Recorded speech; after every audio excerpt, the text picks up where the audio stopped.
Today I have a little cautionary tale about why a final walkthrough is so important as a home buyer and why it's a good idea to get it done as far ahead of the closing as possible.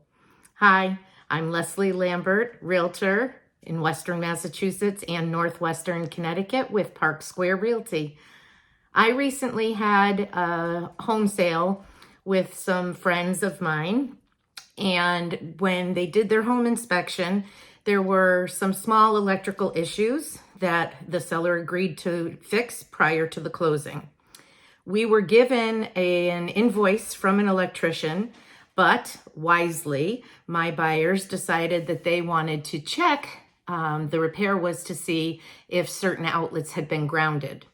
So they brought along a little ground checker and checked the plugs that were supposed to have been fixed, and they were not fixed. So that was a really good catch on their part, and I'm going to be adding one of those things to my toolkit right away before my next closing for sure. So we were able to do that 2 days prior to the closing. In this instance, the house was vacant already. That's not always feasible, but if it's possible, if the sellers have moved out ahead of the closing date, do your walkthrough sooner than later, even if it's a little inconvenient, because this gave us the time that we needed to discuss solutions with our attorney. So we thought we had a solution in place, and fast forward 2 days later to the closing when things got a little more confusing, and I'm not going to bore you with the details, but my buyer decided that the solution that they were thinking was going to be okay a couple of days ago no longer satisfied them, and we needed to do a little more.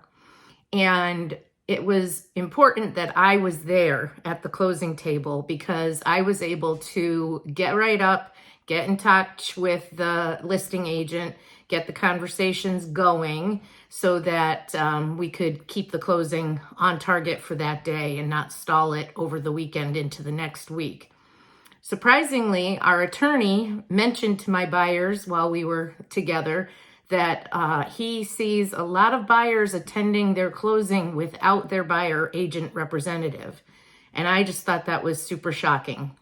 There's many times when I go to the closing and I serve no purpose other than moral support and to congratulate them and thank them for letting me be part of the journey. But there are days like this particular closing where my presence made it move faster towards a solution. And the other moving part was my buyer stayed calm and believed the attorney and I when we told him that we could solve this problem. So, if you can take a deep breath and trust the people that you've hired to work as your team, the solution is usually there. If you're thinking about buying or selling real estate in Western Massachusetts or Northwestern Connecticut, and you're looking for an agent that will be with you from the beginning to the end without passing you off to an associate, without passing you off to some coordinators, I will personally handle your entire transaction, and I will be at that closing table to ensure that if you're a buyer, you get the closing that you deserve. Get in touch with me if you have any questions.